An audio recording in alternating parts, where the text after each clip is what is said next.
Good morning, traders from Chicago. Sorry about the delay in getting started here. It's 8:05 a.m. Chicago time on Thursday, the 24th of June, 2021. This is episode number 2021 today, 2021. Derivatives trading involves substantial risk of loss and is not suitable for all investors. Past performance is not necessarily indicative of future results. So let's hop on into the Convergent Trading pre-market summary sheet. We have a market that has pushed higher, completely expected. Risk on sentiment across the board today. We have about an average of 0.52% across the board is the change from yesterday on the indices. There's the notes and bonds and the Eurobond are relatively flat, which is interesting. You would expect allocation to come out of there. Copper getting hit. Crude is getting hit a little bit. We're trading August crude. And the currencies are just doing the currency thing, kind of moving in different directions. Bitcoin and Ether have made a comeback. If you recall, Bitcoin dropped below 30,000, got to about 28,000, and jumped back up to about 35,000 yesterday. Ether still lagging behind. So that's where we stand as far. Again, the overall market sentiment is risk on. Let me turn down my news feeds. Overall market sentiment's risk on. We have FedEx and Nike after the close today, and what's on deck is Fed's Williams at 11, Fed Bank stress test results at 4:30 Eastern, and GfK consumer confidence out of Great Britain at 7:01 p.m. this evening, U.S. time, Eastern time. What's got the market's attention? U.S. infrastructure plan. There's also a ban on solar panel materials from China, so that trade war continues. And then Microsoft announced a new version of Windows, the operating system. The S&P has a multi-distribution profile. We have a double distribution profile. Currently, 156,000 contracts have traded. Pretty okay volume. The overnight inventory is 100% long, basically 99% long. Important to note, that's why it's in blue. We're opening up with inventory, all of the volume above the prior day's close. Essentially, we pushed higher immediately on the reopen, is what that's saying, on pretty decent volume. We pushed through the 5250 on the S&P, and we have our overnight point of control at 42. I can't believe I just said 5250. It's 4250. The point of control is at 4252. Volume, again, is in line with what's expected. And as always, I encourage you to follow Conv Trading, CONV Trading. You can go there directly at twitter.com/Conv Trading. If you're listening and you don't have a Twitter account, I highly encourage you to get one. It occurred to me the last time we did the where are you located thing, which is kind of a segment that we do to connect people. It occurred to me that, trying to connect people by having them send me emails and stuff, I'm just not staffed for that. Everybody's already busy enough. I thought that it would be really important for everybody to create some sort of a public address, and the easiest public address to create is a Twitter account. It's free, and what we'll do going forward is to ask you to put your city, state/province, country, and your Twitter handle. And that way people can tweet at you. I mean, if you look around and you're not aware and you happen to be in a town that has another trader in it that's tuning in, wouldn't it be cool to meet that person? Of course, while observing health department guidelines in terms of COVID and things like that. Not everywhere is open, as we are here in the U.S. and some other countries. So our, convergent, that name is all about bringing people, bringing ideas, and bringing everything together. So that's that. Let's take a look at what was expected yesterday. Yesterday's plan we expected a very choppy open, right? Again, just as we did the prior session, we expected a pretty choppy open. Was looking for a consolidation and finally a push through that 48.25 high. Remember, the RTH high is 48.50. Was looking for a push through that 48 high and then a push into 59. That was the primary scenario. That scenario did not work out at all. Let's change this to normal. Did not work out at all. The secondary scenario is an open auction that attempts to push higher. Was expecting it to push as far as 50.52 and then for it to fall back down and retest that 30. We're opening above the 35, so at some point I would expect a test of the 35, and a test is circled here, a test of the single print below at 42.32. That's what I was looking for yesterday. Scenario 2 played up mildly. Here's what it looks like. And hello everyone, I'm a little bit closer today. This is what it looks like. It ended up going sideways as expected. We pushed to 43.50 on the open, and we went sideways. We went a lot sideways. There was a lot of chop trading in that first hour or so, and then we finally pushed higher. This is the test that was expected to take out the 48 quarter and push us through the RTH high of 48.50, and I expected if the RTH high is going to go, which is one tick above the overnight high, I expected us to splash through, and that splash was expected to take us to 50 or 52 before it starts to fail over. We've pretty consistently made new highs and found sellers right away.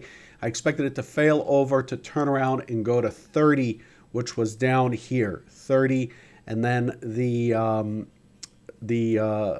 single print was right here. So this kind of worked out, but it didn't quite go very far. Could not get to the 48.50. What it did do, though, is it pushed the prior session high by 3 ticks, and then we could see on the tape very easily. We were discussing this in the Head Trader channel at Convergent Trading in real time.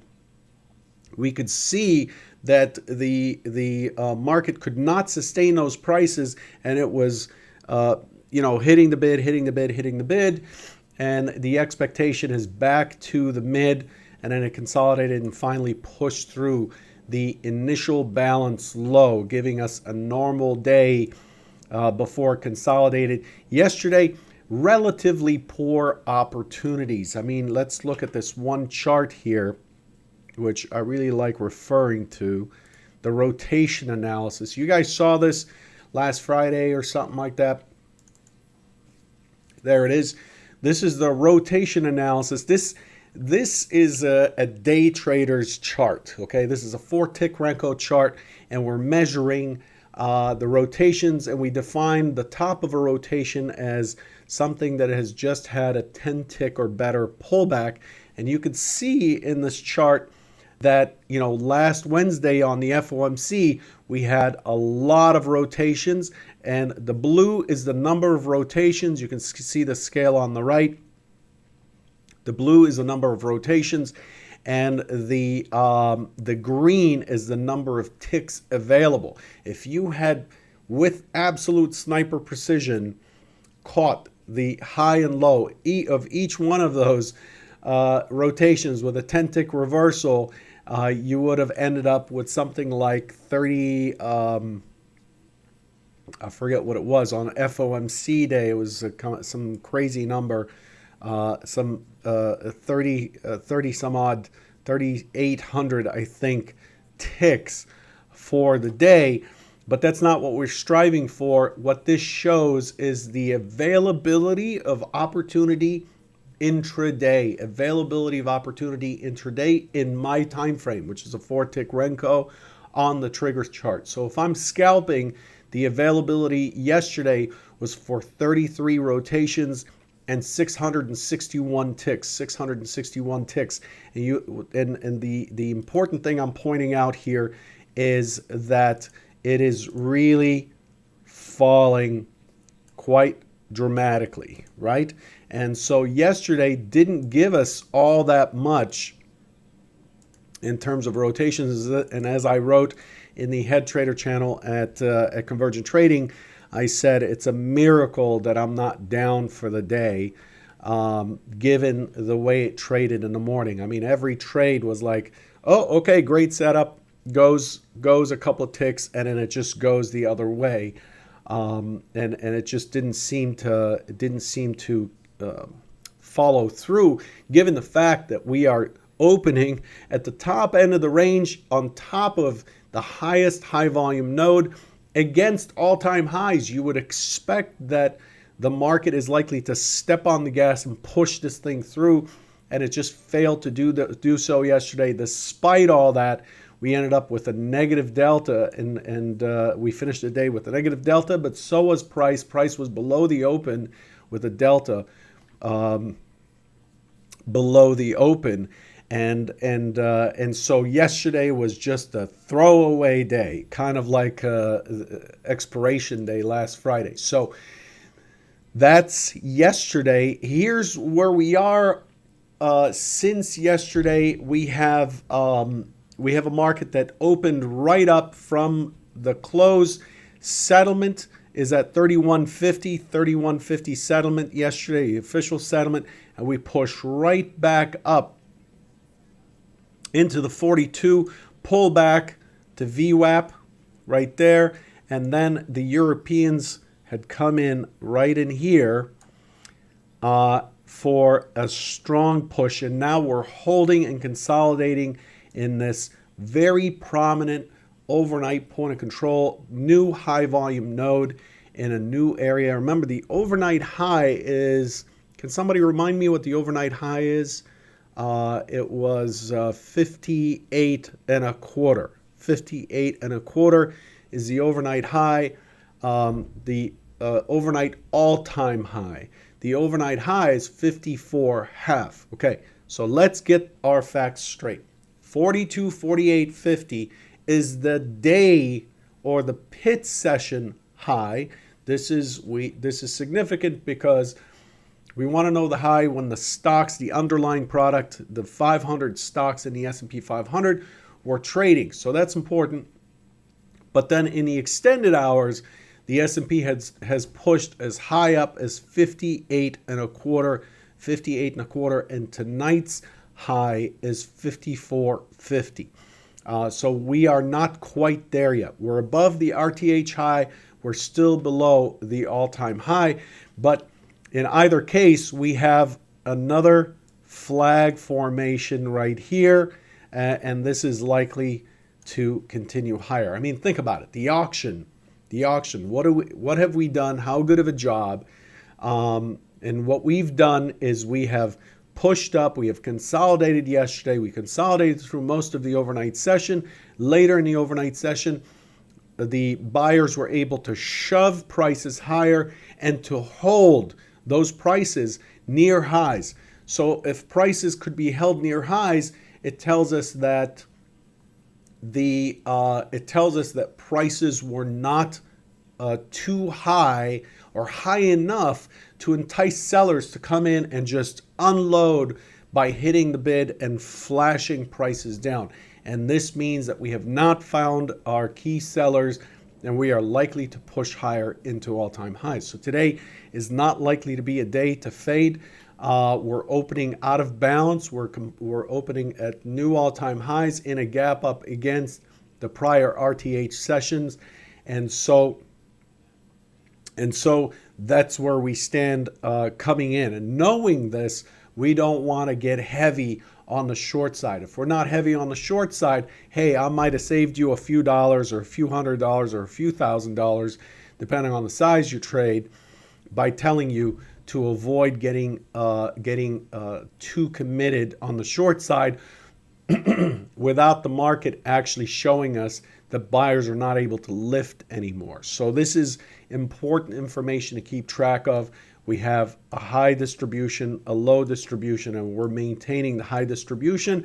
And it tells us what? It tells us that we have a line in the sand right at the low volume node in the overnight session against yesterday's high. Excuse me.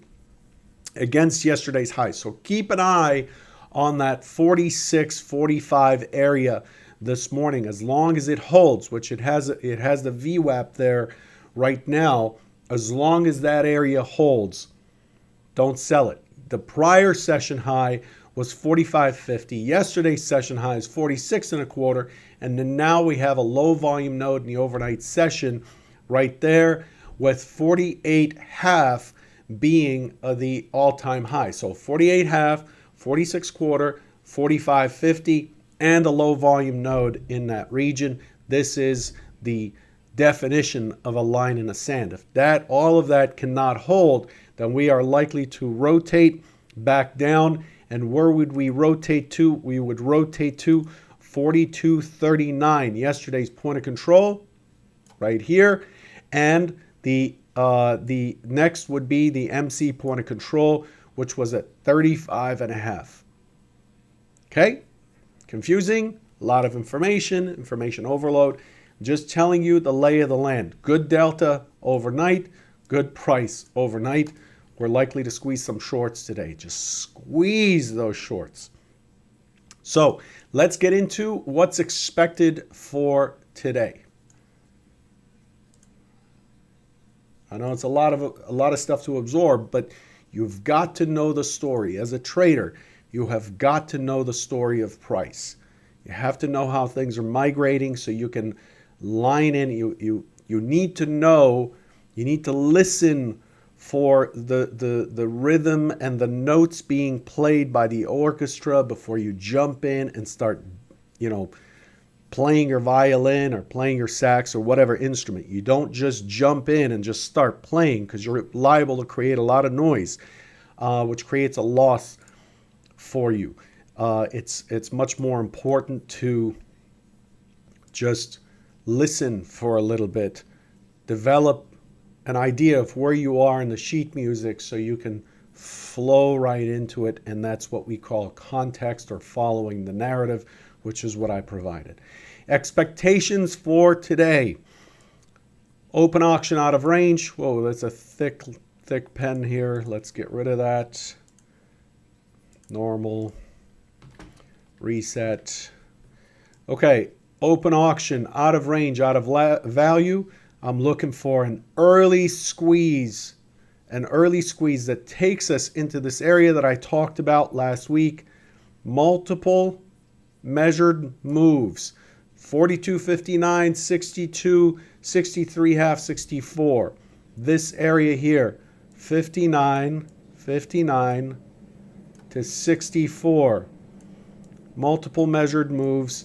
This area here is likely to create some resistance. There are not only multiple measured moves, there are overlapping measured moves within those multiple measured moves. So I'm expecting it to push higher into 59 through 64, and I will be looking for failure to squeeze, looking for a scalp short back into the overnight point of control in the open, and then I'm looking for it to retest that 48.50 high, former high, 46 quarter, this line in the sand right here at 46, which is in line with the full session VWAP, before it consolidates and holds steady as it rests up here for the rest of the session.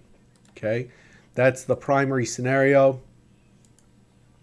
The secondary scenario is the classic open auction responds back into yesterday's high, 46 quarter, 45.50, consolidates, dips into the prior range.